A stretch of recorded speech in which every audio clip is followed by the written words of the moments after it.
என் பெயர் ரம்யா. இன்று நாம் பார்க்கவிருக்கும் திருக்குறள் அறத்துப்பாலில் வெக்காமை என்னும் அதிகாரத்தில் குறள் எண் 171 காண்போம். குறள்: நடுவின்றி நன்பொருள் வெக்கின் குடிபொன்றி குற்றமும் ஆங்கே தரும்.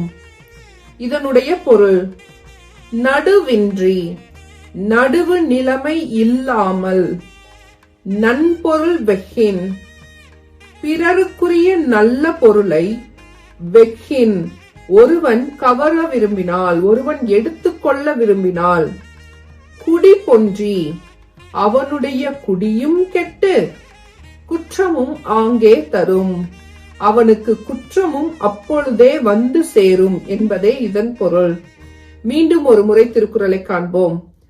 நடுவின்றி நன்பொருள் வெக்கின் குடிபொன்றி குற்றமும் ஆங்கே தரும். நன்றி.